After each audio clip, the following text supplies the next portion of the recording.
Kalian ingin tahu bagaimana seorang petugas kebersihan sederhana berhasil melakukan sesuatu yang bahkan para dokter, terapis, dan psikolog terbaik sekalipun tidak mampu lakukan? Bagaimana dia mengembalikan sesuatu yang kukira telah hilang selamanya? Biarkan aku menceritakan kisah ini dari awal, karena kalian tidak akan percaya dengan apa yang terjadi. Namaku Farhan Kusuma, 35 tahun, pemilik salah satu perusahaan teknologi terbesar di negeri ini, atau lebih tepatnya, mantan pemilik. Karena sejak kecelakaan mobil terkutuk 2 tahun lalu, aku hanya menjadi seorang pria yang terjebak di kursi roda, menyaksikan kerajaanku dikelola oleh para eksekutif yang berpura-pura menghormati sementara berbisik di belakang punggungku. Pada pagi hari Senin itu, aku berada di kantorku, sebuah ruangan yang dulu memberiku kekuatan namun kini hanya mengingatkanku pada segalanya yang telah kuhilangkan. Aroma kopi luwak yang bercampur dengan bau kulit impor dari kursi-kursi mewah tidak lagi mampu menyamarkan kepahitan yang kurasakan di dalam hati. Jendela-jendela kaca besar memperlihatkan Jakarta bergerak di bawah sana. Jutaan orang berjalan, berlari, menjalani kehidupan mereka, sesuatu yang tidak akan pernah kulakukan dengan cara yang sama lagi. Sekretarisku, Ratna, masuk dengan tergesa-gesa. Sepatu haknya bergema di atas lantai marmer dingin kantor, seperti genderang yang mengumumkan kekecewaan berikutnya. Pak Farhan, Ibu Sumiati tidak bisa masuk kerja hari ini. Beliau sakit pneumonia, tapi dia sudah menunjuk putrinya untuk menggantikannya sementara. Aku hampir tidak mengangkat mata dari laporan yang berpura-pura kubaca. Suruh pulang. Hubungi perusahaan jasa kebersihan profesional. Sudah saya coba, Pak. Semua sudah penuh jadwalnya minggu ini dan gadis itu sudah menunggu di bawah. Aku menghela napas dengan kesal. Sejak kecelakaan, aku telah menjadi ahli dalam menjauhkan orang-orang. Lebih mudah seperti itu. Lebih sedikit tatapan iba, lebih sedikit upaya paksa untuk menghiburku, lebih sedikit orang yang mencoba memperlakukanku seperti orang malang yang hancur. Suruh naik kalau begitu, tapi beritahu bahwa aku tidak punya kesabaran sama sekali untuk basa-basi atau drama keluarga. 15 menit kemudian, dia masuk. Dan ketika aku berkata masuk, bukan berarti dia datang diam-diam atau meminta izin dengan suara pelan seperti yang semua orang lakukan padaku sekarang. Dia hanya mengetuk pintu 2 kali dan masuk seolah-olah dia memiliki hak penuh untuk berada di sana. Hal pertama yang menarik perhatianku adalah matanya, coklat, langsung, tanpa ekspresi iba bercampur ketidaknyamanan yang biasa kulihat. Dia menatapku selama tepat 3 detik, tidak lebih tidak kurang, mengucapkan, "Selamat pagi," dengan suara tegas dan mulai menatap perlengkapan kebersihan, seolah-olah aku hanyalah sebuah perabot lagi di kantor. Aku mengujinya, tentu saja aku mengujinya. Itu metode standarku. "Kamu tahu sedang berbicara dengan siapa?" Tanyaku dengan nada yang biasa membuat karyawan gemetar. Dia berhenti menata kain pel dan menatapku lagi, tanpa rasa takut, tanpa kepatuhan, tapi juga tanpa tantangan, hanya kewajaran.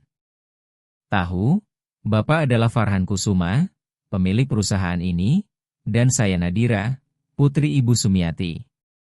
Saya datang untuk membersihkan kantor Bapak sementara ibu saya pulih dari pneumonia." Suaranya memiliki tekstur yang berbeda. Bukan sopan dalam pengertian formal yang kukenal, kesopanan buatan dari para karyawanku. Ini adalah kesopanan yang tulus, alami, seperti seseorang yang belajar menghormati orang lain bukan karena takut, tapi karena prinsip. "Aku tidak mau ada percakapan selama bekerja," kataku, berharap melihatnya mengkerut. "Sempurna. Saya juga lebih suka bekerja dalam diam," dia menjawab dan kembali melakukan pekerjaannya. Selama 40 menit berikutnya, aku berpura-pura bekerja sambil mengamatinya dari sudut mata. Dia membersihkan setiap permukaan dengan presisi yang hampir artistik, mengusap rak-rak mengikuti pola tertentu, seolah setiap gerakan memiliki tujuan. Suara lembut perlengkapan kebersihan, bercampur dengan langkah-langkahnya yang hati-hati, menciptakan suasana yang anehnya tenang. Tapi yang paling membuatku penasaran adalah bagaimana dia menangani ruang di sekitar kursiku. Semua dokter, fisioterapis, perawat, selalu melakukan pertunjukan perawatan khusus di sekitarku. Berbicara lebih lambat, bergerak seolah-olah aku terbuat dari kristal, menanyaiku ribuan kali apakah aku membutuhkan sesuatu. Dia hanya membersihkan di sekitarku, seperti dia akan membersihkan di sekitar orang lain manapun. Ketika dia perlu menjangkau sesuatu di belakang kursiku, dia berkata, "Permisi," dan menunggu aku bergerak sendiri. Dia tidak mencoba mendorongku, tidak melakukan pekerjaan setengah-setengah untuk tidak menggangguku, hanya menunggu. Gestur sederhana ini, menunggu aku bergerak sendiri, menyentuhku dengan cara yang tidak kuduga. Sudah 2 tahun orang-orang melakukan segalanya untukku bahkan sebelum aku meminta. Seolah kemampuanku mengambil keputusan tertinggal di dalam BMW yang hancur di jalan tol Jagorawi itu. Ketika dia selesai, dia merapikan perlengkapan dengan organisasi teliti yang sama seperti saat dia membersihkan segalanya. Kantor berbau bunga kenanga dan kesegaran bersih, tapi tanpa kelebihan kimia yang membuat kepalaku sakit. Sudah selesai, katanya, menyampirkan tas di bahunya. Besok saya kembali di jam yang sama. Kalau Bapak setuju. Seharusnya aku berkata tidak. Seharusnya aku menyuruhnya pergi saat itu juga dan menghubungi perusahaan kebersihan paling mahal di kota, tapi ada sesuatu dalam 40 menit itu yang berbeda. Baiklah, aku bergumam, kembali berpura-pura membaca laporan. Dia mengangguk dan pergi. Tanpa, "Terima kasih banyak, Pak." Tanpa senyum paksa, tanpa janji untuk melakukan pekerjaan terbaik dalam hidupnya, dia hanya pergi. Aku sendirian di kantor yang sunyi, menghirup aroma bunga kenanga, mencoba memahami mengapa interaksi itu mempengaruhiku dengan cara yang begitu aneh. Untuk pertama kalinya dalam 2 tahun, seseorang telah memasuki ruangku tanpa memperlakukanku sebagai masalah yang harus diselesaikan atau situasi rumit yang harus dihindari. Dia memperlakukanku sebagai seorang pria, hanya seorang pria. Dan kalian tidak tahu betapa aku telah lupa bahwa itu mungkin. Kalian pikir aku melebih-lebihkan soal dia? Bahwa mungkin itu hanya imajinasiku. Seorang pria yang kekurangan interaksi normal, menciptakan fantasi tentang seorang petugas kebersihan sederhana? Biarkan aku menceritakan apa yang terjadi pada hari-hari berikutnya, karena disitulah aku menemukan bahwa Nadira bukan hanya berbeda, dia tidak mungkin dikategorikan. Pada hari kedua, dia tiba tepat waktu pukul 9 pagi. Postur yang sama, pandangan langsung yang sama, kewajaran yang sama membingungkan, tapi kali ini aku siap untuk benar-benar mengujinya. Bagaimanapun, semua orang memiliki batas kesabaran dengan pria sulit seperti yang aku jadikan diriku. Hari ini kamu juga akan membersihkan perpustakaan, kataku, tanpa mengangkat mata, menunjuk ruangan sebelah yang merupakan tempat pelarianku sendiri. Tidak ada yang masuk ke sana selama berbulan-bulan. Aku mengharapkan semacam reaksi, helaan napas pasrah, komentar tentang pekerjaan ekstra, semacam tanda kejengkelan. Nadira hanya mengangguk dan pergi mengambil perlengkapan yang tepat untuk buku-buku dan kayu tua.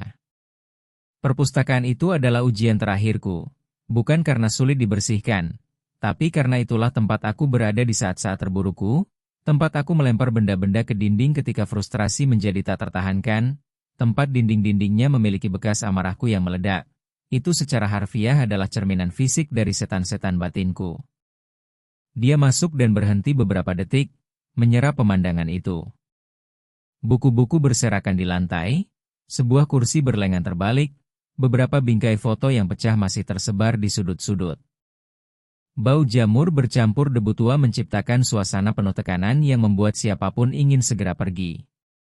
Boleh saya tata ulang buku-bukunya berdasarkan tema atau Bapak lebih suka kriteria tertentu? Dia bertanya dengan kewajaran yang sama seperti orang bertanya soal gula dalam kopi. Aku terkejut.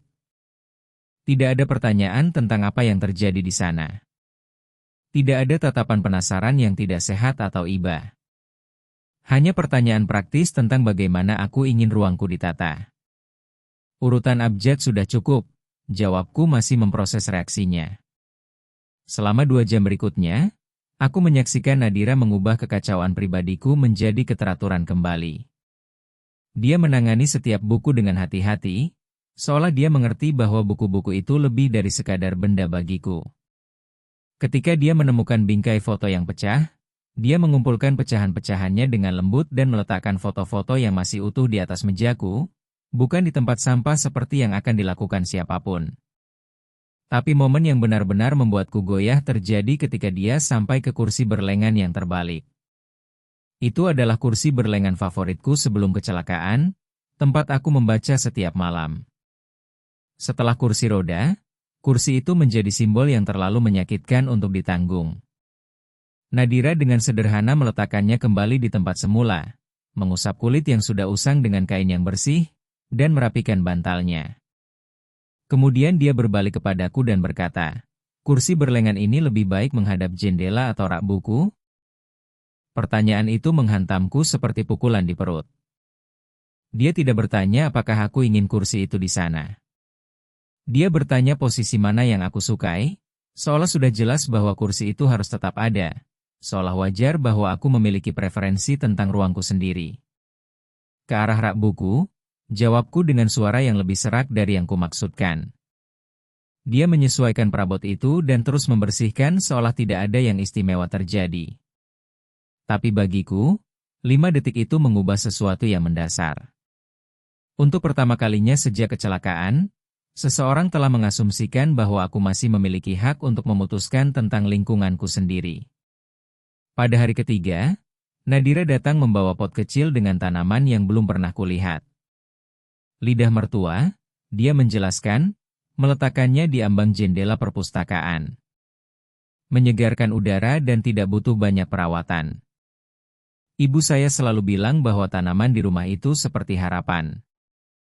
Kita merawatnya sedikit setiap hari dan dia merawat kita kembali. Seharusnya aku protes. Seharusnya aku bilang bahwa aku tidak mengizinkan perubahan dekorasi. Tapi ada sesuatu dalam cara dia berbicara tentang tanaman itu, tanpa drama, tanpa simbolisme yang dipaksakan, yang membuatku penasaran ingin melihat kemana arahnya. Aku tidak tahu cara merawat tanaman, aku mengaku. Disiram seminggu sekali dan taruh di tempat yang kena sinar matahari. Lebih mudah dari merawat ikan, dia menjawab sambil kembali bekerja. Selama hari-hari berikutnya, aku mulai memperhatikan detail-detail tentang Nadira yang semakin membuatku penasaran. Cara dia bersenandung pelan sambil membersihkan, selalu lagu yang sama yang kemudian ku ketahui adalah lagu, bukan cinta biasa. Cara dia selalu meninggalkan benda-benda pribadiku tepat di tempat yang sama seperti saat dia menemukannya, menghormati sebuah keteraturan yang hanya masuk akal bagiku, cara dia tidak pernah bertanya tentang kondisiku, kecelakaanku atau kehidupan pribadiku, tapi selalu memperhatikan detail-detail kecil apakah aku sedang sakit kepala, apakah aku tidur dengan buruk, apakah aku lebih mudah tersinggung dari biasanya. Pada hari kelima, terjadi sesuatu yang membuatku mengerti bahwa Nadira beroperasi pada frekuensi yang sama sekali berbeda dari siapapun yang aku kenal. Bahwa aku sedang mengalami salah satu hari yang mustahil itu. Sakit punggung, rapat yang dibatalkan karena masalah teknis yang kami semua tahu adalah alasan untuk tidak berhadapan denganku. Dan perasaan yang semakin kuat bahwa hidupku telah menjadi versi kejam dari sebuah pertunjukan teater, di mana aku sekaligus menjadi aktor dan penonton. Ketika Nadira tiba, aku jelas sedang dalam suasana hati yang sangat buruk. Aku membalas salamnya dengan gerutuan. Aku mengetuk-ngetuk meja dengan kesal dan menghela napas keras setiap 5 menit. Itu adalah cara pasif-agresifku untuk memperjelas bahwa aku ingin sendirian. Orang normal manapun pasti sudah menangkap sinyal-sinyal itu dan mempercepat pekerjaan untuk pergi secepat mungkin. Nadira melakukan sebaliknya, dia memperlambat ritme, mulai membersihkan dengan gerakan yang lebih disengaja, hampir meditatif. Suara kain di permukaan menjadi lebih lembut, langkah-langkahnya lebih sunyi. Seolah-olah dia telah mengubah tindakan membersihkan menjadi semacam terapi lingkungan. Setelah 20 menit dalam ritme hipnotis ini, aku merasakan keteganganku mulai mereda tanpa aku menginginkannya. Tidak mungkin mempertahankan kejengkelan di hadapan ketenangan menular yang dia pancarkan. "Bagaimana kamu melakukannya?" tanyaku tiba-tiba, mengejutkan diriku sendiri karena memecah kesunyian. "Melakukan apa?" Dia menjawab tanpa berhenti membersihkan meja kopi. Tetap tenang, bahkan ketika segalanya di sekitar kamu kacau. Nadira berhenti dan menatapku untuk pertama kalinya hari itu dengan perhatian penuh.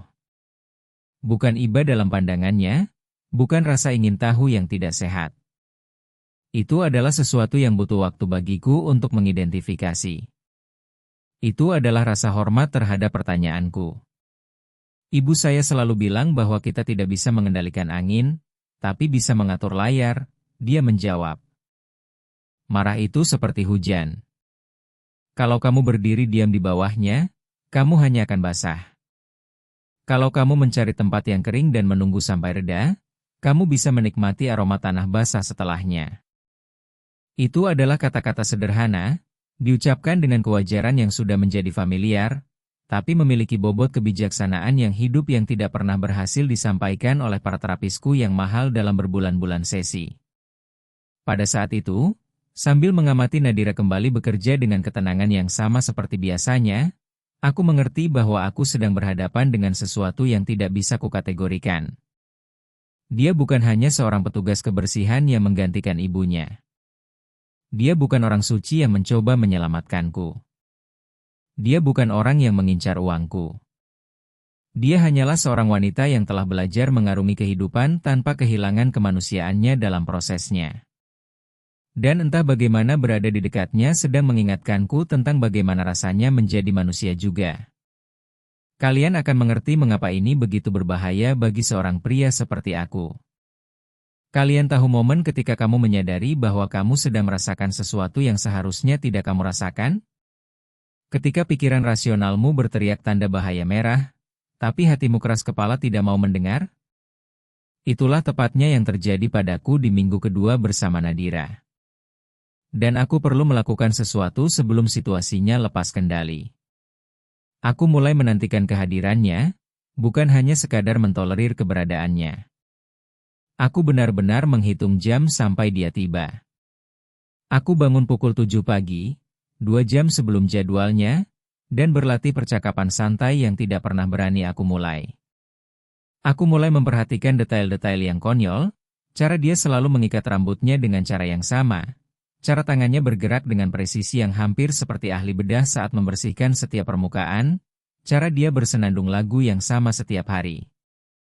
Tanpa sadar. Ini berbahaya, sangat berbahaya. Pada hari Senin minggu itu, aku mengambil sebuah keputusan. Aku akan meyakinkan diriku sendiri bahwa Nadira hanyalah karyawan yang kompeten, tidak lebih.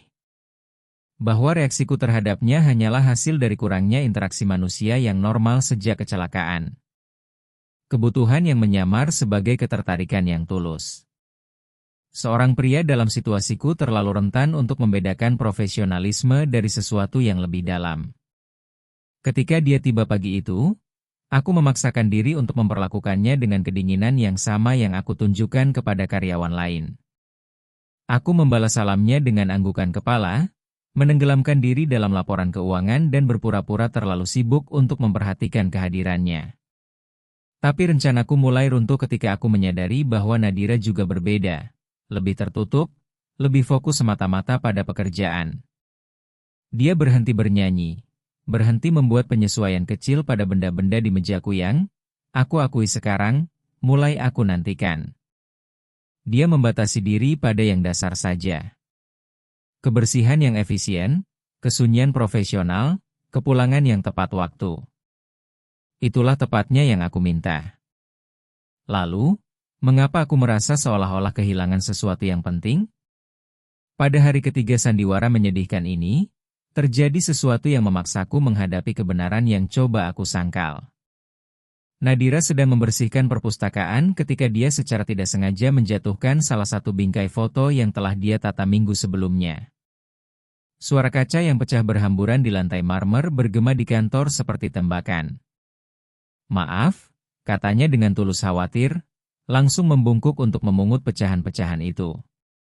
Itu adalah pertama kalinya aku mendengar sesuatu yang menyerupai kegugupan dalam suaranya. Dan itu juga pertama kalinya aku menyadari betapa ketenangan yang konsisten itu telah menjadi hal yang mendasar bagi keseimbangan emosionalku. Biar aku yang bersihkan, kataku, menggerakkan kursi ke arah perpustakaan. Tidak perlu, ini kecerobohanku, dia bersikeras sambil sudah mengumpulkan pecahan-pecahan yang lebih besar. Dira, aku mengucapkan namanya untuk pertama kali. Dan suaranya keluar dari mulutku dengan keakraban yang membuatku terkejut. Berhenti. Dia berhenti dan menatapku. Dan dalam tatapan itu aku melihat sesuatu yang membuatku benar-benar kehilangan arah. Dia juga sedang berjuang melawan sesuatu. Ada ketegangan di sana, sebuah kekhawatiran yang melampaui sekadar memecahkan sebuah benda. Itu hanya sebuah bingkai foto, aku melanjutkan mencoba terdengar santai. Aku punya yang lain sama persis. Ini bukan soal bingkai foto, dia bergumam begitu pelan sehingga hampir tidak terdengar. Lalu soal apa? Nadira terdiam beberapa detik, masih memegang pecahan-pecahan di telapak tangannya. Ketika akhirnya berbicara, itu dengan kejujuran kasar yang selalu membuatku tidak siap. Aku takut sedang melampaui batas-batas yang bahkan tidak aku tahu di mana letaknya. Kalimat itu menyambarku seperti petir, karena dia telah meletakkan dalam kata-kata tepat apa yang aku rasakan, tapi dengan kejernihan yang tidak bisa kucapai sendiri. Batas-batas seperti apa? Tanyaku, tahu bahwa aku sedang memasuki wilayah yang berbahaya. Batas antara melakukan pekerjaanku dan peduli lebih dari yang seharusnya. Kesunyian yang menyusul itu terasa padat, syarat dengan pengakuan yang tidak satupun dari kita siap untuk membuat sepenuhnya. Nadira berdiri, membuang pecahan-pecahan ke tempat sampah dan kembali bekerja, seolah percakapan itu tidak pernah terjadi, tapi sesuatu telah berubah secara permanen di antara kami.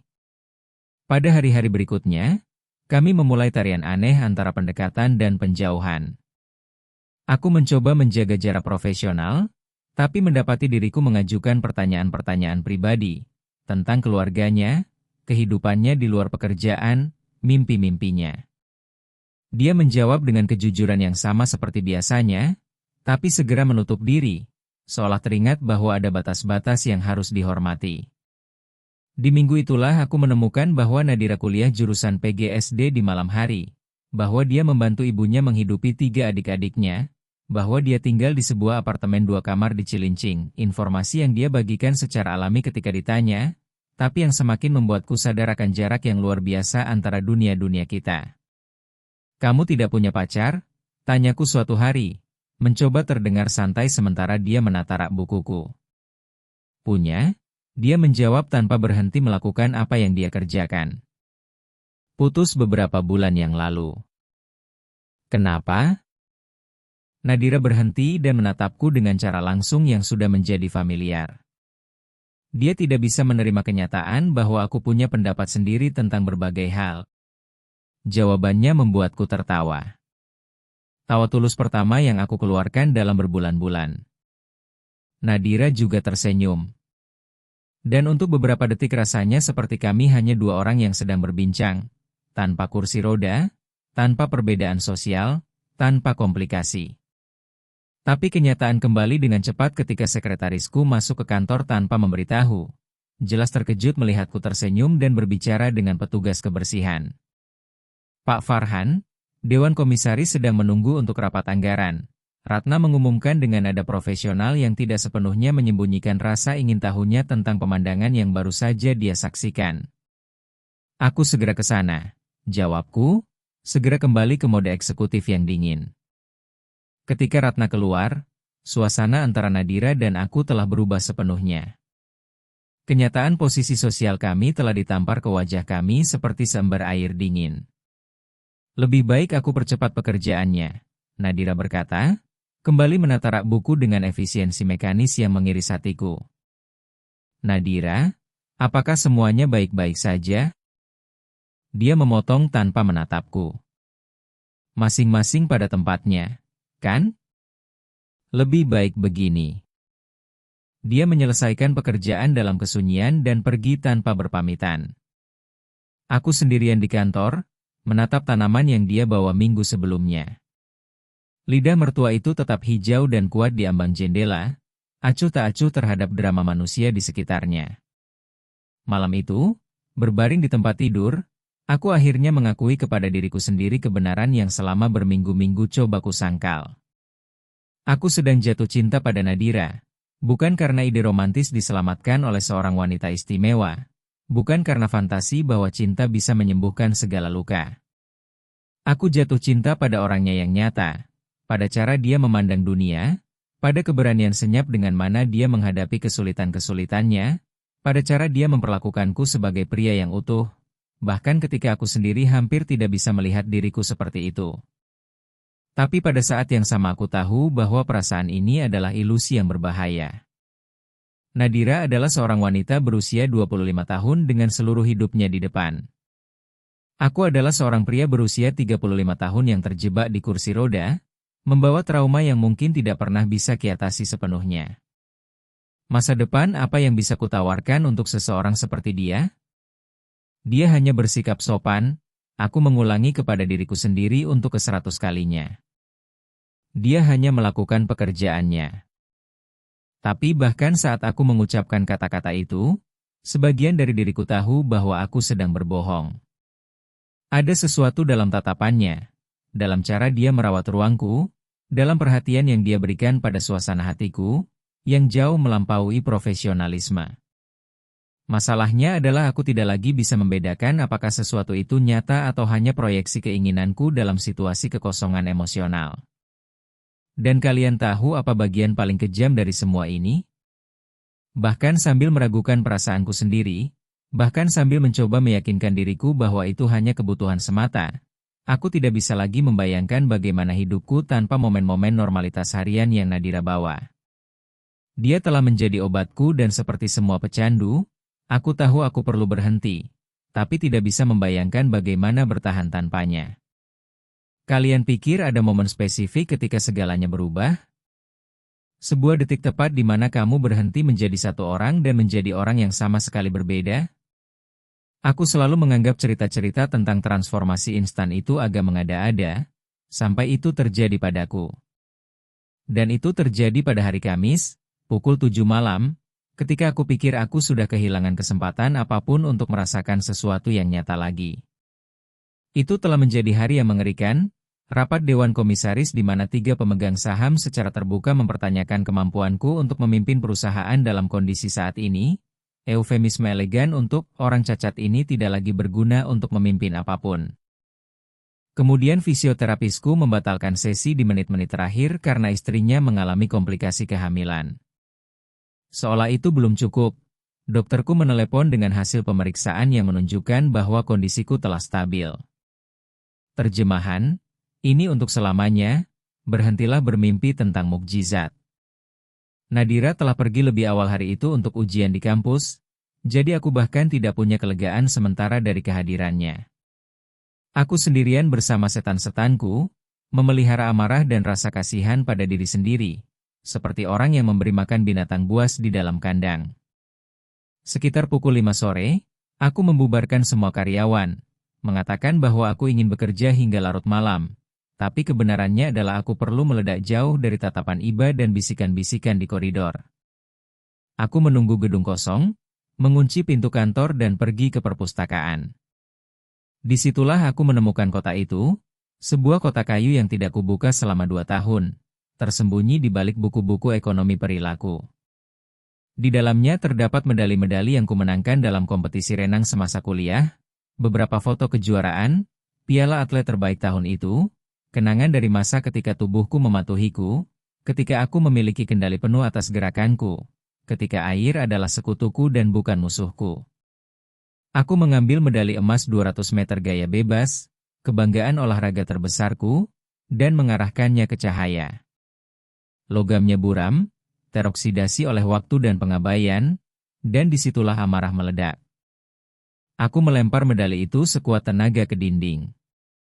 Suara logamnya bergema di kantor yang kosong seperti sebuah teriakan. Aku mengambil piala dan melemparnya ke lantai, melihatnya hancur berkeping-keping. Kemudian foto-foto itu, satu persatu, dirobek dan disebarkan ke seluruh ruangan, seperti konfeti menyeramkan dari kehidupanku yang dulu. Apa gunanya ini sekarang? Aku berteriak pada dinding-dinding yang sunyi.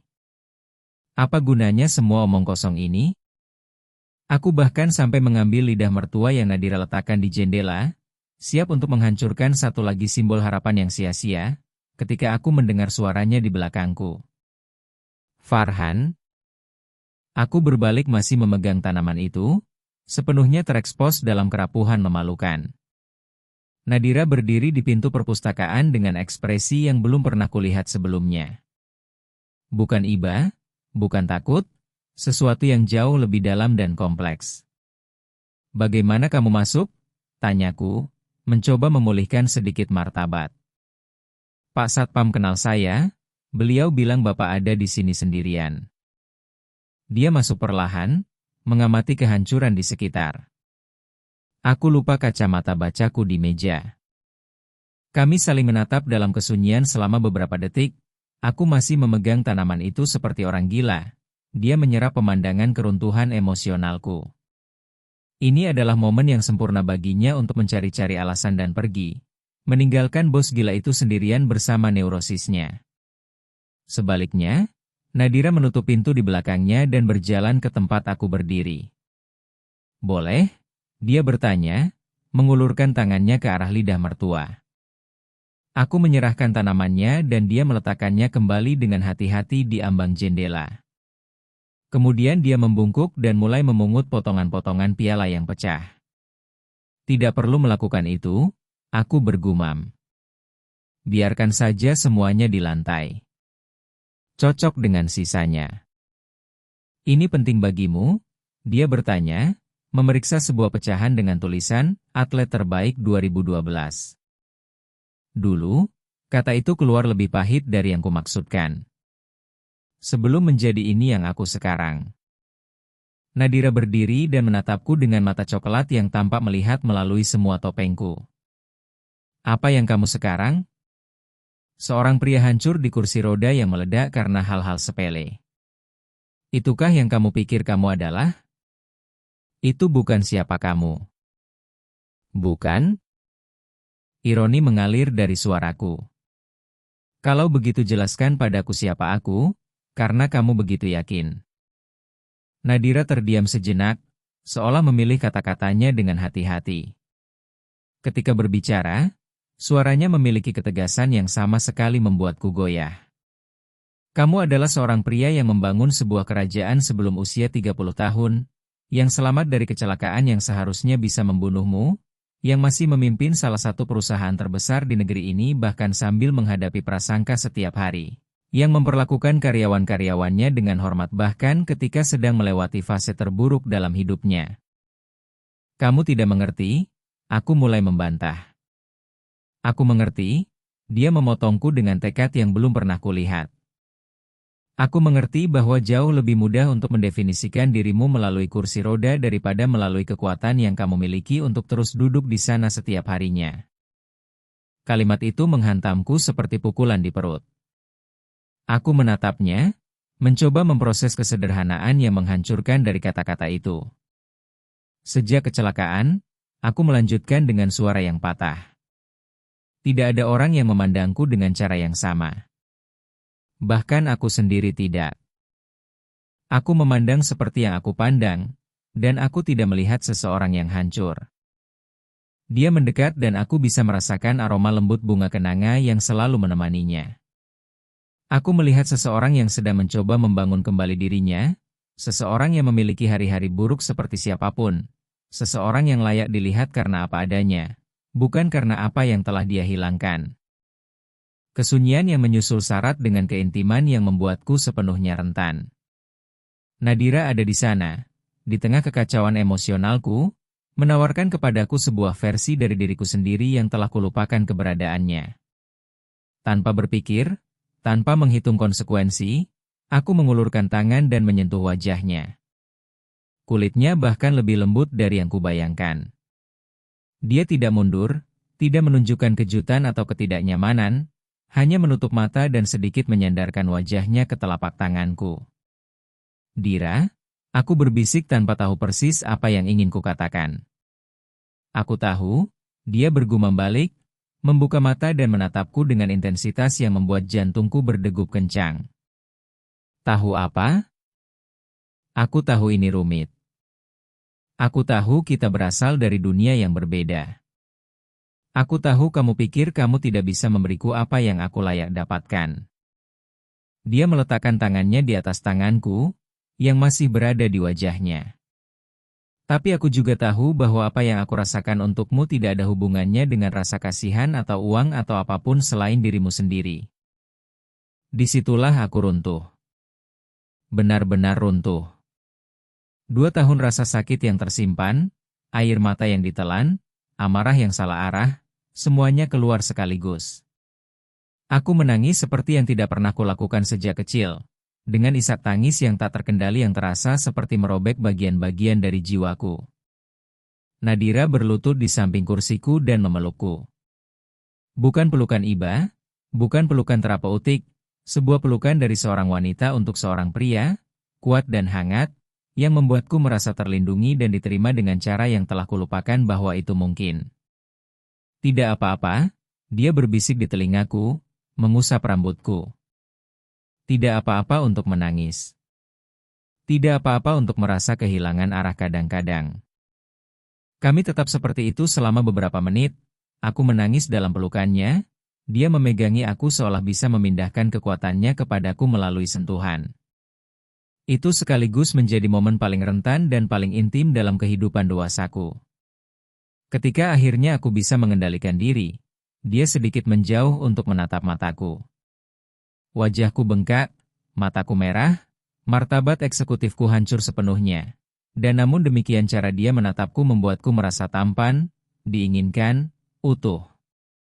Terima kasih, aku berhasil mengucapkan di antara isak tangis terakhir. Untuk apa? Karena melihatku ketika aku tidak bisa melihat diriku sendiri. Nadira tersenyum. Senyum tulus pertama tanpa hambatan yang dia berikan padaku, dan menyentuhkan dahinya ke dahiku. Kapanpun kamu perlu diingatkan siapa dirimu, hubungi aku. Terkadang, kita perlu mata orang lain untuk mengenali diri kita sendiri. Pada saat itu, di tengah perpustakaan yang hancur, dengan air mata yang masih mengering di wajahku, aku tahu dengan keyakinan mutlak bahwa Nadira bukan hanya seorang petugas kebersihan yang masuk ke dalam hidupku secara kebetulan. Dia adalah wanita yang telah mengembalikan sesuatu yang kukira telah hilang selamanya, kemampuan untuk merasa sebagai manusia. Dan kalian tidak tahu bagaimana hal itu mengubah segalanya. Kalian tahu bagaimana rasanya ketika kamu akhirnya menemukan sesuatu yang berharga dan seluruh dunia tampaknya bersekongkol untuk mengambilnya darimu? Ketika kamu menemukan bahwa kebahagiaan adalah target yang bergerak yang semua orang ingin runtuhkan? Itulah tepatnya yang terjadi pada minggu berikutnya setelah malam di perpustakaan itu. Semesta memutuskan bahwa Farhan Kusuma tidak layak memiliki hal-hal yang baik dan menggunakan senjata paling kejam yang mungkin, yaitu pendapat orang lain. Pada hari-hari yang mengikuti keruntuhan emosionalku, Nadira dan aku memasuki sebuah tarian halus penemuan bersama. Ini bukan pacaran dalam pengertian tradisional. Kami adalah 2 orang dewasa yang cerdas yang memahami komplikasi situasi kami. Tapi itu adalah sesuatu yang nyata, bisa diraba, yang mengubah setiap pagi menjadi sebuah pengharapan dan setiap perpisahan menjadi kerinduan yang diantisipasi. Dia terus melakukan pekerjaannya, tapi sekarang ada momen-momen kecil yang dicuri di antara tugas-tugas. Sebuah percakapan tentang buku-buku di rak, secangkir kopi yang dibagi ketika karyawan-karyawan pergi makan siang, tatapan yang berlangsung beberapa detik lebih lama dari yang diperlukan. Tidak ada yang mencolok, tidak ada yang mengejutkan, tapi cukup untuk membuatku kembali merasakan bahwa hidup memiliki rasa. Nadira menceritakan kepadaku tentang adik-adiknya, tentang kuliah PGSD-nya, tentang mimpi-mimpi membuka sekolah komunitas di masa depan. Aku berbicara tentang proyek-proyek perusahaan, tentang gairahku yang dulu untuk renang, tentang buku-buku yang mengubah perspektifku. Kami menemukan bahwa kami memiliki lebih banyak kesamaan daripada yang bisa disarankan oleh perbedaan sosial apapun. Keduanya keras kepala. Keduanya memiliki rasa tanggung jawab yang berlebihan. Keduanya percaya bahwa pekerjaan yang dilakukan dengan baik adalah sebuah bentuk martabat. Adalah pada hari Selasa ketika bom itu meledak. Aku sedang di tengah rapat dengan para direktur keuangan ketika Sekretarisku Ratna masuk ruangan dengan ekspresi aneh di wajahnya. Dia berbisik sesuatu di telinga Direktur Administrasi Hendra Santoso, yang langsung menatapku dengan tampang orang yang punya berita buruk untuk disampaikan. Farhan, kita perlu bicara. Hendra berkata begitu rapat berakhir, secara pribadi. Kami pergi ke kantorku dan dia menutup pintu dengan lebih hati-hati dari biasanya. Aku sudah tahu badai akan datang. Orang-orang sedang membicarakan kamu dan petugas kebersihan itu. Dia memulai tanpa basa-basi. Darahku membeku. Percakapan seperti apa? Jenis percakapan yang bisa menghancurkan reputasimu dan reputasi perusahaan. Hendra duduk di kursi berlengan di depan mejaku, mengambil postur orang yang akan memberikan ceramah. Beberapa karyawan berkomentar bahwa kalian terlalu dekat. Dekat bagaimana? Farhan? Demi Tuhan, kamu tahu apa yang aku bicarakan. Gadis itu tinggal di sini di luar jam kerja. Kalian berbicara berjam-jam kemarin dan Pak Satpam bilang dia keluar dari kantormu hampir pukul 9 malam. Kejengkelan mulai merayap naik di tulang belakangku. Dan apa masalahnya dengan aku berbicara dengan seorang karyawan? Masalahnya adalah dia bukan karyawan biasa. Dia adalah petugas kebersihan sementara, dari kelas bawah, jauh lebih muda darimu. Dan kamu adalah seorang pria lajang yang rentan, dalam posisi kekuasaan yang mutlak. Hendra membuat jeda yang dramatis. Orang-orang membicarakan bahwa dia mungkin sedang memanfaatkan situasimu, kondisi emosionalmu, kebutuhanmu, kenyataan bahwa kamu berada di kursi roda dan mungkin tidak bisa membedakan antara ketertarikan yang tulus dan oportunisme. Setiap kata adalah tikaman, bukan karena kekejamannya sendiri, tapi karena aku tahu itulah tepatnya yang semua orang pikirkan. Si malang yang cacat sedang dimanipulasi oleh gadis cerdik yang melihat kesempatan emas. Selain itu, Hendra melanjutkan tanpa ampun, beberapa pemegang saham sudah mempertanyakan kemampuan penilaianmu. Jika kamu terlibat secara emosional dengan seorang bawahan, terutama seseorang dari kelas sosial yang sama sekali berbeda, itu menimbulkan pertanyaan tentang stabilitas mentalmu untuk membuat keputusan bisnis yang penting. Mereka menyarankan bahwa aku tidak kompeten karena berbicara dengan Nadira. Mereka menyarankan bahwa kamu mungkin sedang dipengaruhi oleh seseorang yang memiliki akses istimewa ke kehidupan pribadimu dan momen-momen kerapuhanmu. Percakapan itu berlangsung 40 menit lagi. Hendra menyajikan sebuah dosier informal tentang gosip-gosip yang beredar, bahwa Nadira datang sebelum jam kerja dan pulang setelahnya, bahwa dia memiliki akses ke kantorku yang seharusnya terbatas, bahwa aku telah berubah perilaku sejak dia mulai bekerja di sana, bahwa karyawan lama merasa tidak dihormati oleh preferensi yang aku berikan kepada seorang petugas kebersihan sementara. Apa yang kalian inginkan aku lakukan? Tanyaku ketika dia selesai dengan laporannya. Kami ingin kamu menjaga jarak profesional, memperlakukannya seperti karyawan kebersihan lainnya, dan idealnya, menyewa perusahaan kebersihan khusus untuk menggantikannya sesegera mungkin. Ketika Hendra pergi, aku sendirian dengan amarah dan rasa malu yang terbakar di dada. Bukan amarah pada Nadira, amarah pada sebuah dunia yang tidak bisa menerima bahwa seorang pria dalam kondisiku bisa menginspirasi perasaan yang tulus dalam diri seorang wanita yang mandiri dan cerdas. Nadira datang untuk pekerjaan sore seperti biasanya, tapi aku berbeda, dingin, jauh, tenggelam dalam komputer. Seolah aku telah menemukan obat untuk semua masalah bisnis di planet ini. Dia langsung menyadarinya. Ada apa? Dia bertanya setelah 1 jam kesunyian mutlak dari pihakku. Aku sibuk, jawabku tanpa mengangkat mata dari layar. Farhan? Nadira, tolong, aku banyak pekerjaan. Dia terdiam, tapi aku merasakan bobot tatapannya mempelajariku. Dia terlalu mengenal suasana hatiku untuk percaya bahwa itu hanya soal pekerjaan. Keesokan harinya, situasinya memburuk. Ratna memberitahuku bahwa 3 karyawati administrasi telah mendatangi HRD untuk mengungkapkan kekhawatiran tentang perilaku tidak pantas antara atasan dan bawahan. Mereka tidak menyebut nama, tapi pesannya sudah jelas. Disitulah Nadira mengetahuinya. Dia sedang membersihkan resepsionis ketika mendengar 2 sekretaris berbicara dekat dispenser air. Salah satu dari mereka, Wulandari, sedang berbicara tentang petugas kebersihan kecil yang ingin mendapatkan kekayaan dengan memanfaatkan bos yang cacat. Yang lain tertawa dan berkomentar bahwa gadis-gadis miskin itu semua sama saja. Begitu melihat pria kaya dalam situasi yang rentan langsung menyerang bak burung pemangsa. Nadira tiba di kantorku sore itu dengan wajah tertutup dan tekad yang belum pernah kulihat sebelumnya. Dia menyelesaikan pekerjaan dalam kesunyian mutlak dan, ketika siap untuk pergi, dia berbalik kepadaku dengan mata yang bersinar oleh air mata yang ditahan. Aku mendengar percakapan-percakapannya, dia berkata dengan suara terkendali tapi sedikit gemetar. Aku tahu apa yang mereka bicarakan tentang aku, tentang kita. Aku tidak bisa menatapnya. Nadira, mereka bilang aku oportunis, bahwa aku sedang memanfaatkanmu. Dia menelan ludah. Mereka bilang kamu tidak memiliki kemampuan untuk membedakan apakah apa yang aku rasakan itu nyata atau sandiwara. Dan, menurutmu apa? Tanyaku akhirnya menatapnya. Menurutku mereka berhasil mendapatkan tepat apa yang mereka inginkan. Nadira mengambil tasnya dengan gerakan yang kasar.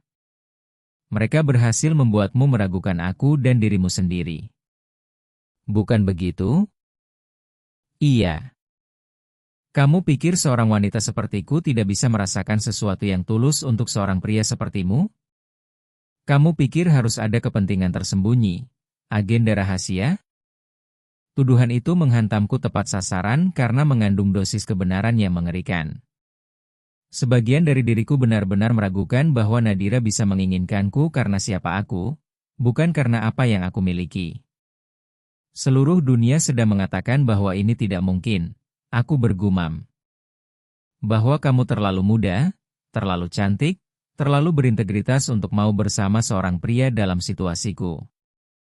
Dan kamu percaya dunia atau percaya aku? Pertanyaan itu tergantung di udara seperti pedang yang siap jatuh. Ini adalah momen untuk menentukan segalanya.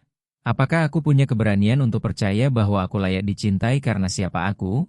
Atau apakah aku akan menyerah pada prasangka dan ketakutan yang orang lain tanamkan di kepalaku? Aku mulai tapi tidak bisa menyelesaikannya. Nadira merasakannya seolah keraguanku adalah jawaban yang cukup. Aku akan mengundurkan diri, dia berkata dengan ketenangan yang menghancurkan. Aku tidak mau kamu mengalami masalah profesional karena aku tidak mau menghabiskan sisa hidupku harus membuktikan bahwa perasaanku itu nyata. Nadira, tidak perlu begitu. Perlu? Dia sudah berada di pintu. Karena selama aku masih di sini, kamu akan selalu memiliki keraguan itu. Dan aku tidak bisa mencintai seseorang yang tidak bisa percaya bahwa dirinya layak untuk dicintai. Pintu tertutup di belakangnya dengan bunyi klik yang lembut yang bergema di kantor seperti sebuah bom. Aku sendirian, menatap lidah mertua di ambang jendela. Tanaman itu tetap hijau dan kuat, acuh tak acuh terhadap drama manusia yang sedang menghancurkan segalanya di sekitarnya. Dan satu-satunya hal yang bisa kupikirkan adalah bahwa mungkin semua orang benar. Mungkin aku benar-benar tidak layak mendapatkan seorang wanita seperti Nadira. Mungkin kursi roda itu telah mematahkan lebih dari sekadar kakiku. Mungkin itu juga mematahkan kemampuanku untuk percaya pada akhir yang bahagia. Kalian tahu apa perbedaan antara kehilangan sesuatu yang tidak pernah kamu miliki dan kehilangan sesuatu yang kamu rasakan hanya untuk waktu yang singkat? Yang kedua jauh lebih menyakitkan, karena kamu tahu persis apa yang kamu hilangkan. Kamu tahu aromanya, rasanya, tekstur kebahagiaan yang kini tampak hanya mimpi yang kejam. 3 hari berlalu. 3 hari Nadira tidak muncul di kantor. 3 hari aku menatap lidah mertua itu layu perlahan di ambang jendela, karena aku telah benar-benar lupa untuk menyiramnya. 3 hari meyakinkan diriku bahwa semuanya baik-baik saja, bahwa ini lebih baik begini, bahwa membuat begitu banyak kegaduhan hanya karena seorang petugas kebersihan sederhana memang konyol. Kebohongan. Semua kebohongan yang kuceritakan kepada diriku sendiri sambil memeriksa jam setiap 15 menit, menunggu mendengar langkah-langkahnya di koridor. Pada hari Kamis, Ratna masuk ke kantor membawa perusahaan kebersihan profesional bersamanya. 3 wanita berseragam, efisien dan sepenuhnya tak kasat mata. Mereka menyelesaikan pekerjaan dalam 40 menit, separuh waktu yang Nadira butuhkan, dan pergi tanpa mengucapkan sepatah kata pun selain selamat pagi dan sampai jumpa. Kantor menjadi sempurna, steril, tanpa kepribadian, tanpa kehangatan manusiawi, tanpa senandung lagu pelan yang biasa Nadira nyanyikan. Itulah tepatnya yang aku minta. Profesionalisme murni, tanpa komplikasi emosional. Lalu, mengapa aku merasa seolah-olah seseorang telah mencabut jantungku dengan sendok berkarat? Pada hari Jumat sore, Hendra Santoso muncul di kantorku dengan senyum puas yang membuatku ingin memukul sesuatu. "Kamu melakukan hal yang benar, Farhan," katanya, bersandar di kursi berlengan seperti orang yang datang untuk merayakan kemenangan. Gosip-gosip sudah berhenti sepenuhnya. Para pemegang saham lebih tenang. Reputasimu terjaga. Bagus, jawabku tanpa mengangkat mata dari laporan yang sebenarnya tidak kubaca. Dan bagaimanapun juga, itu memang bukan situasi yang berkelanjutan. Bayangkan kalau itu menjadi hubungan yang serius. Para wartawan tabloid pasti akan menyantap habis cerita seperti itu. Setiap kata seperti garam di luka terbuka.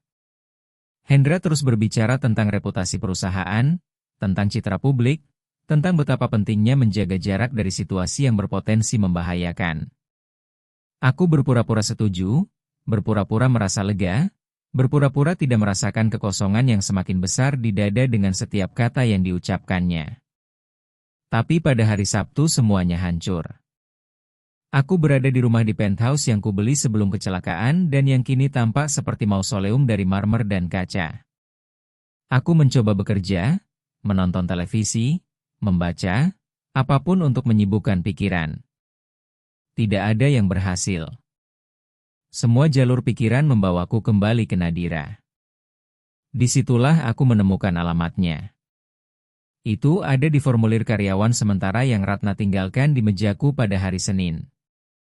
Jalan Kelapa 2 nomor 847, apartemen 23, Cilincing.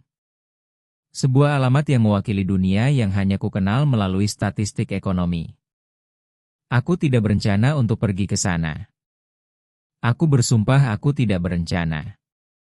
Aku hanya mendapati diriku di lift garasi, memindahkan diri ke mobil modifikasi, memprogram GPS ke tempat yang tidak ada alasanku untuk berada di sana. Perjalanan membutuhkan 1 jam 20 menit. 1 jam 20 menit untuk melintasi bukan hanya kota, tapi jurang-jurang sosial yang hanya kubayangkan dalam teori.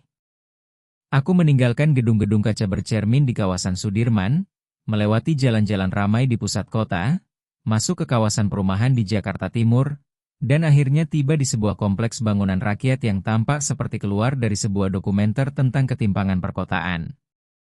Jalan Kelapa 2 nomor 847. Sebuah bangunan 5 lantai tanpa lift, dengan gate yang mengelupas dan pintu masuk kecil yang hampir tidak cukup untuk kursi rodaku. Aku duduk diam di dalam mobil selama 15 menit, mencoba memahami kegilaan apa ini. Saat itulah aku melihat Nadira keluar dari gedung. Dia terlihat berbeda. Dia mengenakan celana jeans sederhana, blus putih, rambut diikat dalam ekor kuda yang tidak dibuat-buat. Dia membawa kantong belanja di satu tangan dan memegang tangan seorang anak di tangan yang lain. Seorang bocah laki-laki berusia sekitar 8 tahun yang memiliki mata coklat yang sama dengannya. Jantungku berdegup kencang. Dia tampak ringan, natural, tertawa karena sesuatu yang bocah itu katakan, benar-benar santai, tanpa ketegangan yang aku perhatikan dalam beberapa hari terakhir di kantor. Aku merasakan sebuah rasa bersalah yang begitu kuat sehingga hampir membuatku langsung pulang ke rumah. Hak apa yang aku miliki untuk muncul dalam hidupnya di luar pekerjaan? Hak apa yang aku miliki untuk menginvasi dunia pribadinya hanya karena aku tidak bisa menghadapi perasaanku sendiri? Tapi kemudian dia melihatku. Nadira berhenti di tengah trotoar dengan bocah itu masih menggandeng tangannya. Selama beberapa detik kami hanya saling menatap melalui kaca depan mobil. Aku melihat keterkejutan di wajahnya, tapi bukan amarah, bukan ketakutan, sesuatu yang lebih mendekati kepasrahan. Dia mengatakan sesuatu kepada bocah itu yang menatapku dengan penasaran sebelum berlari masuk ke gedung. Nadira berjalan menuju mobil dengan perlahan, seperti seseorang yang akan menghadapi percakapan yang sulit tapi perlu. Farhan, dia membungkuk ke jendela pengemudi. Apa yang kamu lakukan di sini? Aku tidak tahu, jawabku dengan kejujuran yang kasar. Aku tidak tahu apa yang aku lakukan di sini. Nadira melihat ke sekitar ke arah tetangga-tetangga yang mulai berkumpul di jendela-jendela dan teras-teras, penasaran dengan mobil mewah yang parkir di jalan. Kemudian dia kembali menatapku. Mau naik ke atas? Tidak ada lift, tapi aku tidak perlu naik. Aku hanya perlu berbicara denganmu. Di sini tidak bisa. Semua orang sudah melihat. Dia ragu-ragu sejenak. Ada taman kecil, 2 blok dari sini. Kamu bisa sampai ke sana? 5 menit kemudian, kami berada di sebuah taman kecil dengan bangku-bangku beton dan beberapa pohon yang memberikan keteduhan sebagian. Nadira duduk di bangku di samping kursiku, menjaga jarak yang hormat tapi tidak bermusuhan. Bagaimana kamu mendapatkan alamatku? Dia bertanya. Formulir karyawan. Aku berhenti sejenak. Nadira, aku perlu meminta maaf padamu. Untuk apa? Karena telah meragukanmu, karena membiarkan pendapat orang lain lebih berat dari perasaanku sendiri, karena menjadi pengecut ketika kamu membutuhkan keberanian. Nadira terdiam, menatap anak-anak yang bermain di perosotan di seberang taman. Ketika akhirnya berbicara, suaranya terdengar lelah. Farhan, kamu tidak berhutang maaf apapun padaku. Kamu melakukan apa yang masuk akal, melindungi reputasimu, perusahaanmu, posisi sosialmu. Siapapun di posisimu akan melakukan hal yang sama. Tapi itu bukan yang ingin kulakukan. Aku tahu. Dia menatapku dengan mata yang tampak melihat melalui semua topengku. Tapi aku juga tahu bahwa kamu tidak bisa melawan seluruh dunia untukku dan seharusnya kamu tidak perlu melakukan itu. Bagaimana kalau aku ingin berjuang? Kamu tidak mau? Kalau tidak kamu tidak akan butuh 3 hari untuk muncul di sini. Pengamatan itu menghantamku seperti tamparan di wajah. Dia benar. Kalau aku benar-benar ingin berjuang untuknya, aku sudah akan mencari Nadira di hari yang sama saat pertengkaran itu, bukan setelah 3 hari memelihara keraguan dan rasa kasihan pada diri sendiri. Nadira, suaraku keluar lebih serak dari yang kumaksudkan. Kamu mengembalikan sesuatu yang kukira telah hilang selamanya. Apa itu? Keinginan untuk hidup. Bukan sekadar bertahan, bukan sekadar memenuhi kewajiban. Keinginan untuk bangun di pagi hari dengan harapan, untuk merasakan bahwa setiap hari bisa membawa sesuatu yang baik. Dia menutup mata sejenak, seolah mencoba untuk tidak terbawa emosi. Kamu juga memberiku sesuatu yang belum pernah kumiliki sebelumnya. Dia berkata pelan. Perasaan bahwa seseorang benar-benar melihatku, bukan sebagai anak perempuan miskin petugas kebersihan, bukan sebagai mahasiswa yang berjuang keras membayar kuliah, tapi sebagai wanita, sebagai manusia yang utuh. Lalu mengapa kita ada di sini? Tanyaku. Mengapa kamu tidak kembali? Mengapa kita tidak mencoba? Nadira membuka matanya dan menatapku dengan kesedihan yang begitu dalam sehingga mengiris hatiku. Karena aku terlalu mencintaimu untuk menempatkanmu dalam posisi di mana kamu harus memilih antara aku dan seluruh sisa hidupmu.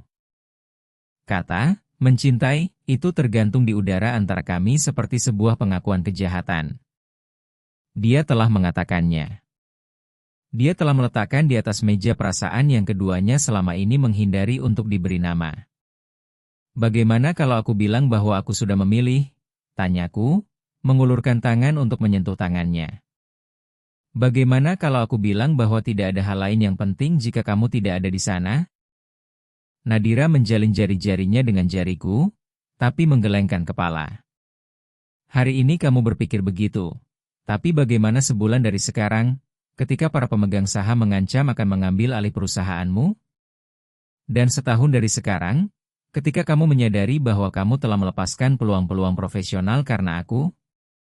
Dan 5 tahun dari sekarang, ketika kamu menatapku dan teringat semua yang telah kamu korbankan? Itu tidak akan terjadi. Bagaimana kamu bisa yakin? Aku terdiam karena tidak memiliki jawaban. Aku tidak bisa menjamin bahwa cinta akan cukup untuk mengatasi semua tekanan sosial dan profesional yang akan menimpa kami. Aku tidak bisa berjanji bahwa aku tidak akan pernah menyesali pilihan itu. Kamu takut? Kataku akhirnya. Aku sangat ketakutan, dia mengakui dengan tawa tanpa humor. Sangat takut untuk menyerahkan diriku sepenuhnya kepada seseorang yang mungkin suatu hari bangun dan menyadari bahwa dia telah membuat kesalahan. Bagaimana kalau sebaliknya? Bagaimana kalau yang membuat kesalahan adalah kamu, melarikan diri dari sesuatu yang bisa menjadi luar biasa? Nadira melepaskan tanganku dan berdiri dari bangku. Kalau begitu aku harus hidup dengan kesalahan itu seumur hidup, katanya sambil mengambil tasnya. Karena alternatifnya jauh lebih menakutkan. Alternatif apa? Mempercayai bahwa kamu mencintaiku cukup untuk menghadapi apapun. Nadira menatapku satu kali terakhir sebelum berbalik dan menemukan bahwa dia salah. Dia pergi berjalan kembali ke arah gedungnya, meninggalkanku sendirian di taman kecil itu, dengan keyakinan yang menghancurkan bahwa aku baru saja menyaksikan cinta dalam hidupku menghilang, karena tidak satupun dari kita memiliki keberanian yang cukup untuk percaya bahwa kita layak mendapatkan kebahagiaan kita sendiri. Dan kalian tahu apa bagian paling kejam dari semua ini? Untuk pertama kalinya sejak kecelakaan, aku tidak sedang memikirkan kursi roda, aku tidak sedang mendefinisikan diriku melalui keterbatasan fisik, aku hanya merasakan sakit hati, seperti pria manapun yang baru saja kehilangan wanita yang dicintainya. Itu sekaligus menjadi bukti bahwa Nadira telah menyembuhkanku dan alasan mengapa aku mungkin tidak akan pernah pulih lagi. Kalian pikir ada momen ketika kamu berhenti melarikan diri dari dirimu sendiri, ketika kamu akhirnya mengerti bahwa kamu tidak bisa membangun seluruh kehidupan berdasarkan ketakutan untuk tidak cukup baik?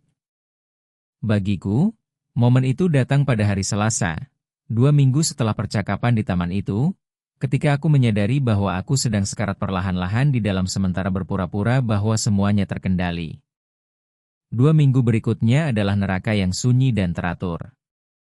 Aku kembali ke rutinitas yang kumiliki sebelum Nadira muncul, rapat-rapat yang mekanis, laporan yang berpura-pura kubaca, makan malam sendirian di penthouse. Malam-malam tidak bisa tidur menatap langit-langit dan mencoba meyakinkan diriku bahwa aku telah membuat keputusan yang benar. Perusahaan kebersihan profesional terus melakukan pekerjaan mereka yang sempurna dan tak kasat mata.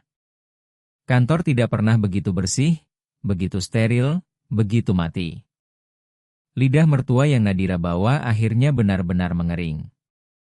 Ratna membuangnya pada hari Kamis, berkomentar bahwa tanaman mati membuat suasana ruangan terasa berat.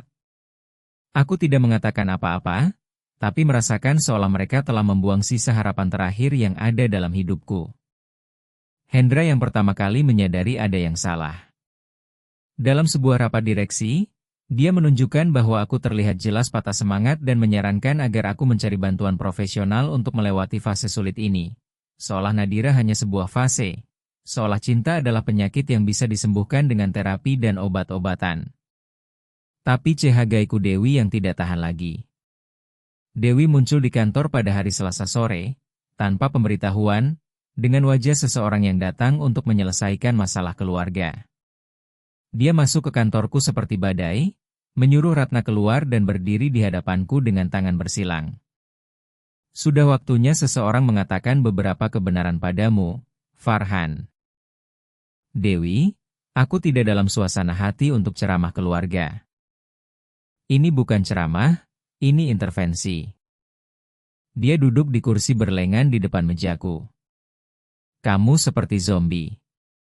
Sudah 2 minggu kamu tidak menjawab teleponku dengan benar, tidak datang lagi ke makan siang hari Minggu dan ibu bilang kamu bahkan tidak muncul di acara-acara perusahaan.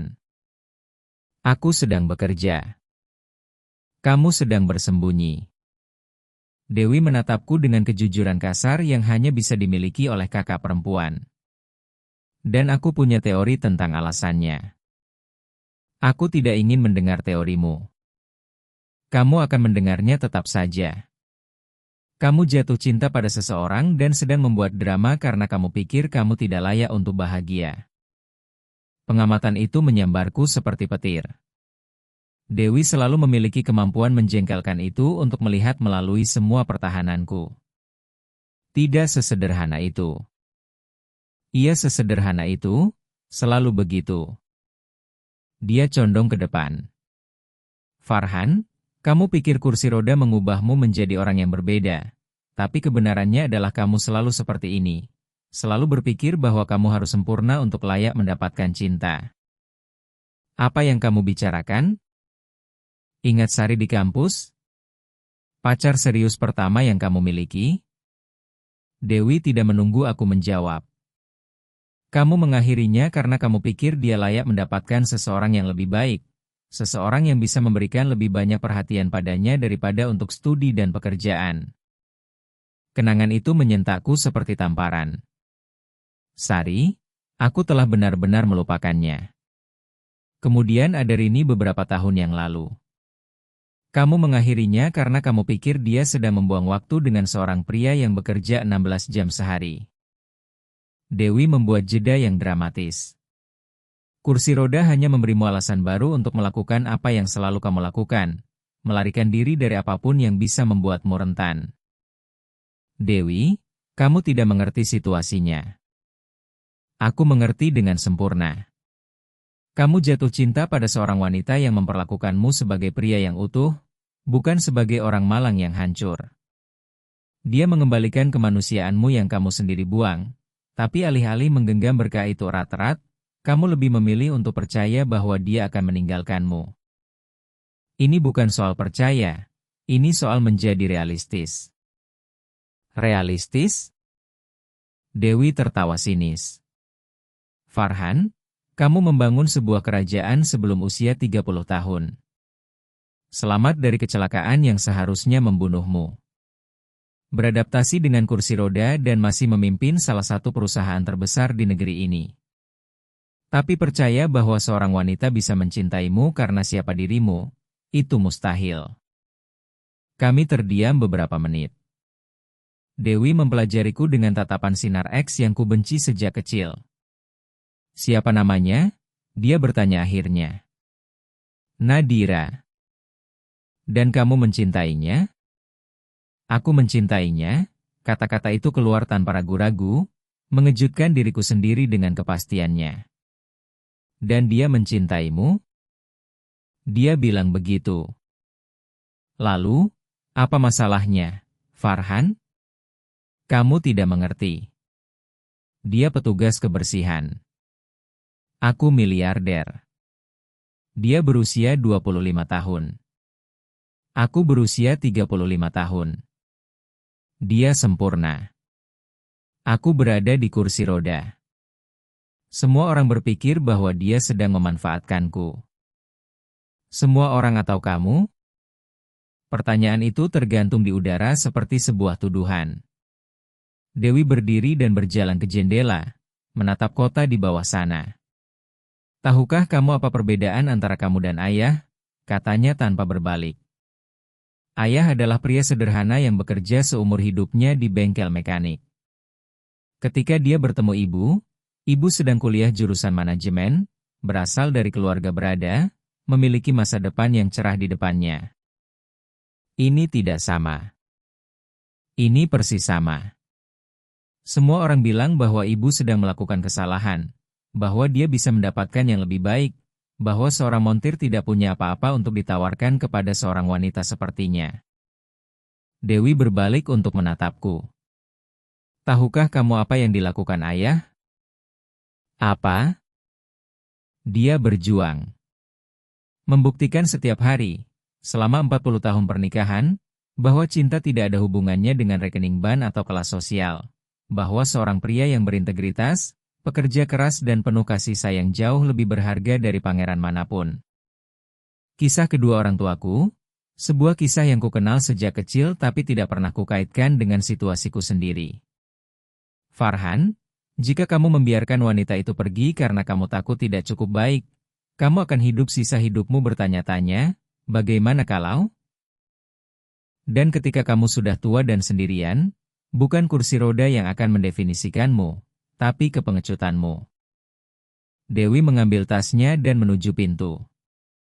Kemana kamu pergi? Pulang. Tugasku di sini sudah selesai. Dia berhenti di pintu. Sekarang sisanya terserah kamu. Dan Farhan? Apa? Jika kamu tidak mengejar dia, aku sendiri yang akan mencari Nadira itu dan memberitahunya bahwa adik laki-lakiku jatuh cinta padanya tapi terlalu bodoh untuk mengakuinya.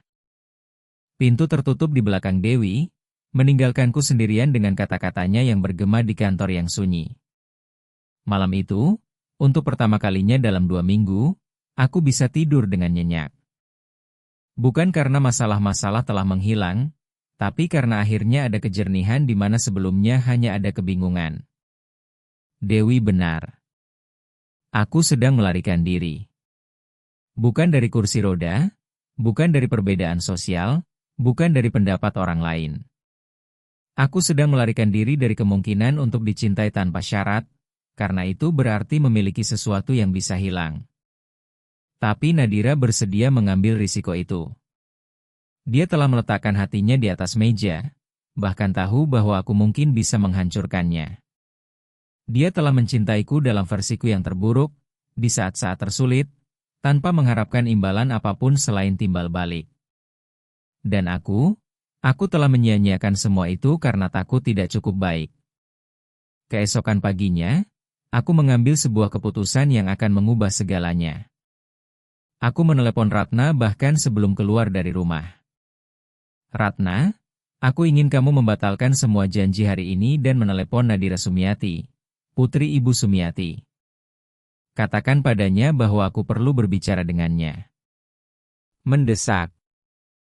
Pak Farhan, Nadira sudah tidak bekerja di sini lagi. Aku tahu, tapi aku punya nomornya di formulir. Telepon dan katakan ini urusan pribadi, bukan profesional. Jika dia tidak mau datang ke sini, tanyakan di mana aku bisa menemuinya. 1 jam kemudian, Ratna meneleponku kembali.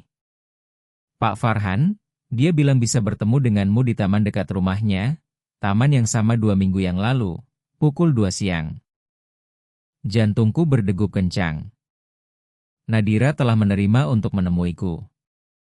Itu sudah lebih dari yang aku layak dapatkan. Setelah 2 minggu kesunyian, tepat pukul 2 siang, aku berada di taman kecil Cilincing, duduk di bawah pohon yang sama seperti 2 minggu yang lalu. Nadira tiba 5 menit kemudian, berjalan perlahan, dengan ekspresi berhati-hati di wajahnya.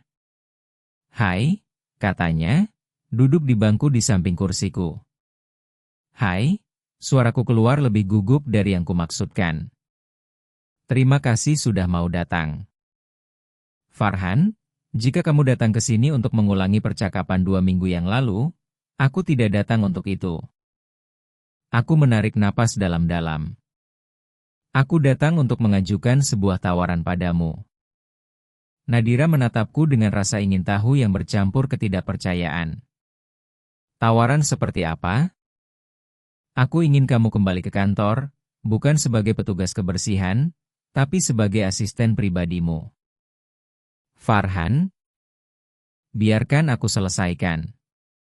Asisten pribadi dengan gaji yang sesuai, tunjangan lengkap, asuransi kesehatan untuk kamu dan keluargamu. Kamu akan menyelesaikan kuliah PGSDMU dengan beasiswa penuh yang disediakan perusahaan. Nadira menggelengkan kepala. Kamu tidak bisa menciptakan sebuah jabatan hanya untuk memberi alasan agar bisa tetap dekat denganku. Aku tidak menciptakannya, aku menawarkannya. Aku menggenggam tangannya. Nadira, jika kamu menerima, semua orang akan tahu bahwa kita adalah sepasang kekasih. Aku tidak akan lagi bersembunyi. Aku tidak akan lagi berpura-pura bahwa kamu hanya seorang karyawan. Aku akan secara terbuka mengakui bahwa aku mencintaimu. Matanya mulai dipenuhi air mata. Dan para pemegang saham? Dan perusahaan dan reputasimu? Persetan dengan para pemegang saham. Perusahaan ini milikku, bukan milik mereka. Dan reputasiku tanpa kamu tidak ada artinya. Nadira terdiam beberapa detik, memproses apa yang aku katakan. Farhan, kamu yakin? Karena kalau beberapa bulan ke depan kamu berubah pikiran, aku tidak akan berubah pikiran. Aku mencintaimu. Aku mencintai kekuatanmu, kecerdasanmu, cara kamu memandang dunia. Aku mencintai cara kamu membuatku merasa utuh kembali. Aku menggenggam kedua tangannya. Dan jika kamu memberiku kesempatan, aku akan menghabiskan sisa hidupku untuk membuktikan bahwa kamu tidak membuat kesalahan dengan mempercayaiku. Air mata yang menggenang di matanya akhirnya mengalir turun. Aku juga mencintaimu, dia berbisik. Aku mencintaimu sampai terasa sakit. Maka tetaplah bersamaku, bukan sebagai atasan dan bawahan, tapi sebagai seorang pria dan seorang wanita yang saling memilih satu sama lain, meskipun segalanya. Nadira tersenyum melalui air matanya, senyum tulus pertama yang kulihat darinya dalam berminggu-minggu. Baiklah, katanya, tapi ada satu syarat. Apa? Hal pertama yang akan aku lakukan sebagai asisten pribadimu adalah membeli lidah mertua baru untuk kantormu. Yang mati itu terlalu cantik untuk tidak digantikan. Aku tertawa keras, merasakan keringanan yang sudah lama tidak kurasakan. Setuju. Dan di sana, di taman kecil sederhana Cilincing itu, jauh dari gedung-gedung kaca bercermin dan ruang-ruang rapat, aku akhirnya mengerti bahwa cinta tidak ada hubungannya dengan layak atau tidak layak. Ini tentang memiliki keberanian untuk menerimanya ketika dia muncul dalam hidupmu menyamar sebagai seorang petugas kebersihan. Kalian tahu apa perbedaan antara akhir bahagia dalam film dan akhir bahagia yang nyata? Dalam film, para tokoh berciuman di tengah hujan dan layar menjadi gelap. Dalam kehidupan nyata, kamu harus bangun pada hari Senin berikutnya dan menghadapi konsekuensi dari pilihan-pilihanmu. Kehidupan nyata adalah tempat cinta sejati diuji, bukan dalam gestur-gestur romantis yang besar, tapi dalam momen-momen kecil sehari-hari, di mana kamu memutuskan setiap hari untuk memilih orang yang sama lagi. 6 bulan setelah pertemuan di taman itu, aku berada di kantorku pada pagi hari Jumat, mengamati Nadira mengatur jadwalku dengan presisi yang sama seperti saat dia membersihkan permukaan-permukaan. Bedanya adalah sekarang dia mengenakan blazer elegan alih-alih seragam kebersihan. Dan komputer di tangannya adalah MacBook Pro yang disediakan perusahaan, bukan ember dengan perlengkapan kebersihan. Tapi matanya tetap sama, langsung, cerdas, mampu melihat melalui semua topeng yang masih sesekali coba kugunakan. Rapat dengan tim pemasaran pukul 10. Katanya tanpa mengangkat mata dari layar. Makan siang dengan investor-investor Jepang pukul 12. Sore hari kamu bebas untuk menyelesaikan presentasi proyek rumah sakit. Dan setelah pukul 5, Nadira menatapku dengan senyum yang masih membuat jantungku berdegup kencang. Setelah pukul 5, Farhan Kusuma sang eksekutif berubah menjadi Farhan yang mengajakku makan malam di restoran Jepang yang kamu temukan minggu lalu. Kewajaran dengan mana dia berpindah antara dua dunia, yang profesional dan yang pribadi, masih membuatku kagum. Nadira telah beradaptasi dengan lingkungan korporat seolah dia dilahirkan untuk itu, tapi tidak pernah kehilangan keaslian yang menarikku sejak hari pertama. Bagaimana ujian kemarin? Tanyaku, teringat bahwa dia baru saja mengikuti ujian didaktika di kampus.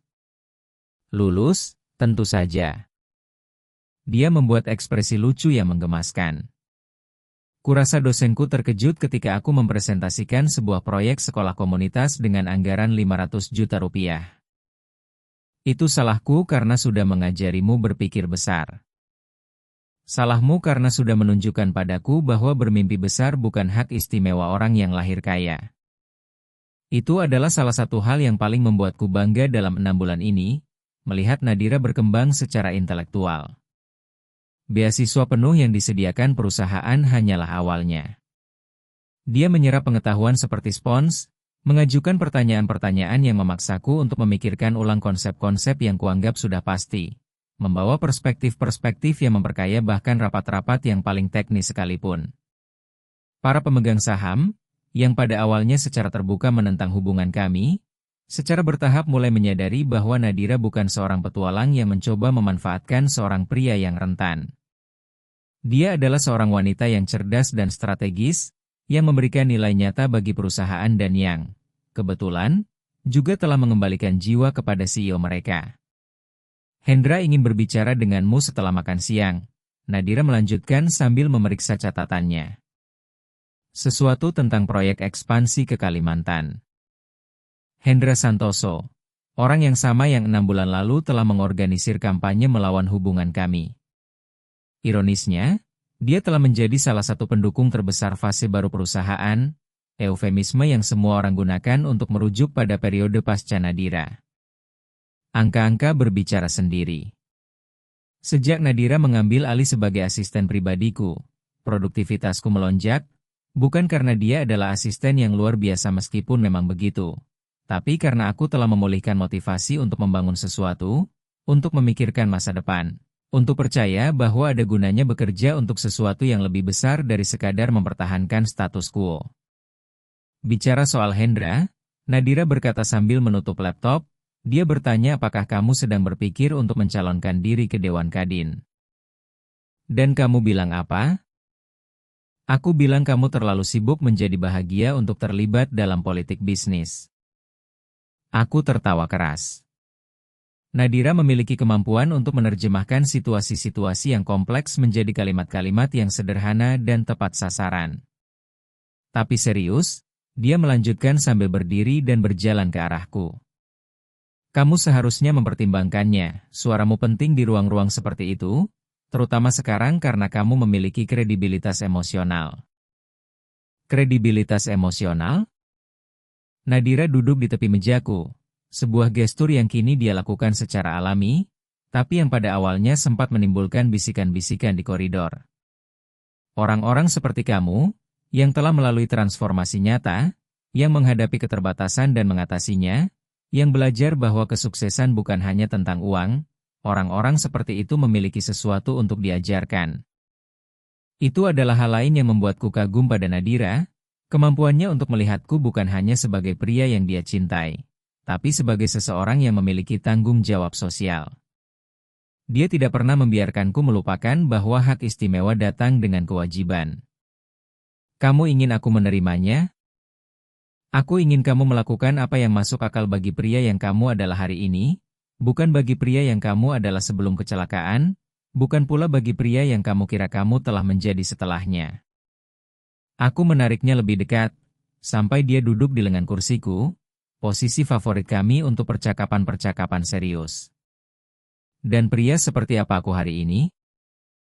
Seorang pria yang tidak takut untuk mencintai, yang tidak mendefinisikan dirinya melalui keterbatasan tapi melalui kemungkinan-kemungkinan, yang mengerti bahwa kerentanan adalah kekuatan, bukan kelemahan. Aku menciumnya perlahan, menikmati keakraban bibir-bibir yang telah menjadi rumahku. Tahukah kamu apa yang paling aku cintai darimu? Aku bergumam di dekat mulutnya. Apa? Kamu tidak pernah membiarkanku melupakan bahwa aku lebih dari apa yang aku sendiri percaya mungkin. Nadira tersenyum dan mengusap rambutku. Dan tahukah kamu apa yang paling aku cintai darimu? Apa? Kamu mencintaiku balik. Setiap hari kamu memilih untuk mencintaiku balik. Itu adalah kebenaran. Setiap hari aku bangun dan mengambil keputusan yang sama, memilih Nadira lagi, bukan karena kewajiban, Bukan karena rasa terima kasih, bukan karena takut sendirian, tapi karena dia telah menjadi versi terbaik dari hidupku. Pada saat itu, Ratna masuk ke kantor untuk mengumumkan kedatangan delegasi Jepang. Nadira berdiri, merapikan blazernya dan langsung kembali ke mode profesional. Aku akan mengambil kontrak-kontrak yang sudah diterjemahkan dan bertemu kalian di ruang rapat, katanya sambil mengambil laptop. Ketika hampir sampai di pintu, dia berbalik kepadaku. Farhan? Ya? Malam ini, setelah makan malam, aku ingin menunjukkan sesuatu padamu. Apa? Sabar. Ini kejutan. Aku menghabiskan sisa hari bertanya-tanya kejutan apa itu. Nadira bukan tipe orang yang gemar kejutan yang rumit. Ekspresi-ekspresi cintanya selalu praktis, bermakna, terhubung dengan realitas keseharian kami. Makan malam itu sempurna. Kami berbicara tentang rencana-rencana untuk akhir pekan, tentang proyek sekolah komunitas yang dia kembangkan sebagai tugas akhir kuliah, tentang perjalanan yang kami rencanakan di akhir tahun. Sungguh luar biasa betapa kehidupan kami telah menjadi normal. Bukan normal dalam artian membosankan, tapi normal dalam artian berkelanjutan. Kami tidak perlu lagi membuktikan apapun kepada siapapun.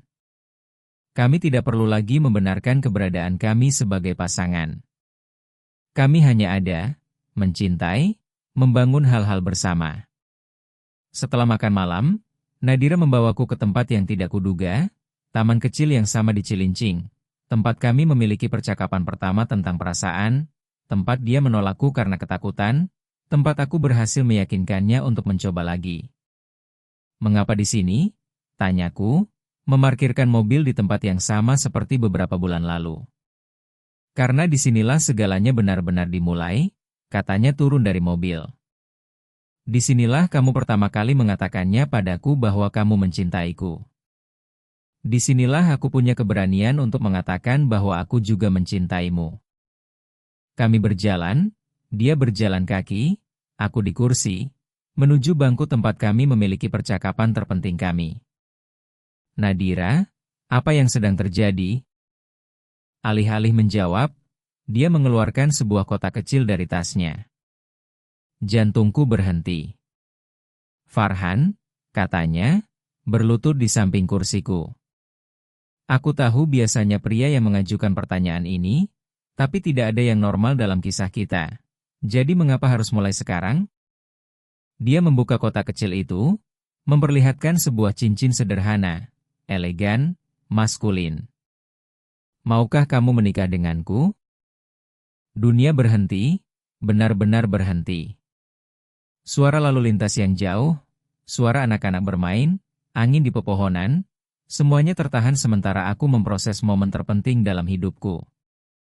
Nadira, biarkan aku selesaikan. Dia menyela dengan air mata di matanya tapi suara yang tegas. Aku mencintaimu bukan meski kamu berada di kursi roda. Bukan karena uangmu, bukan karena kamu menyelamatkanku atau karena aku menyelamatkanmu. Aku mencintaimu karena kamu adalah pria paling berintegritas, paling berani dan paling nyata yang pernah aku kenal. Air mata mulai mengalir di wajahku. Aku mencintaimu karena kamu membuatku ingin menjadi versi terbaik dari diriku sendiri.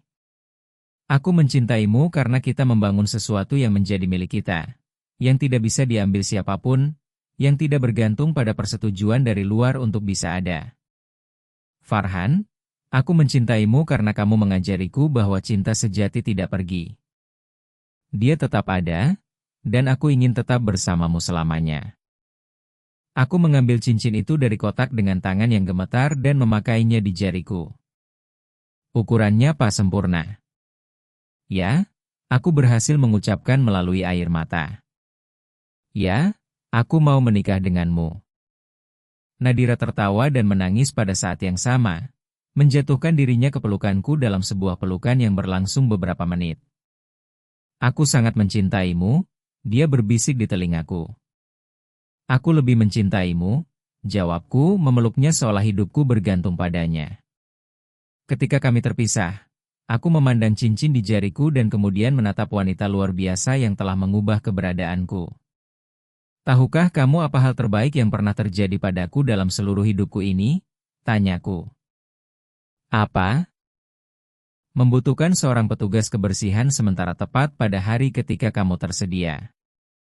Nadira tertawa dengan cara yang hanya dia yang bisa lakukan, dengan seluruh tubuhnya, dengan kegembiraan yang tulus dan menular.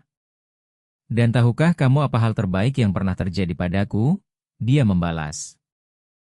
Apa? Menemukan bahwa terkadang kita menemukan cinta dalam hidup kita di tempat yang paling tidak terduga. Di atas kursi roda, di sebuah kantor kaca, menyamar sebagai seorang pria yang mengira dirinya tidak layak untuk bahagia. Malam itu, dalam perjalanan pulang ke rumah kita, sejak Nadira pindah ke penthouse 3 bulan lalu, aku menyadari bahwa kisah kita bukan tentang mengatasi rintangan, bukan tentang cinta yang menaklukkan segalanya, bukan tentang akhir bahagia seperti dalam dongeng. Kisah kita adalah tentang dua orang yang tidak sempurna yang bertemu pada saat yang tepat dan memutuskan untuk membangun sesuatu yang nyata bersama. Ini tentang memahami bahwa cinta tidak menyembuhkan kecacatan fisik, tidak memecahkan masalah-masalah sosial, tapi menawarkan sesuatu yang jauh lebih baik, keyakinan bahwa kamu tidak perlu menghadapi kehidupan sendirian. Aku tidak bangkit dari kursi roda. Mungkin aku tidak akan pernah bangkit, tapi aku bangkit dari dalam. Nadira tidak berubah menjadi putri raja. Dia tetap menjadi wanita pekerja keras, penuh tekad dan berterus terang yang selalu dia adanya.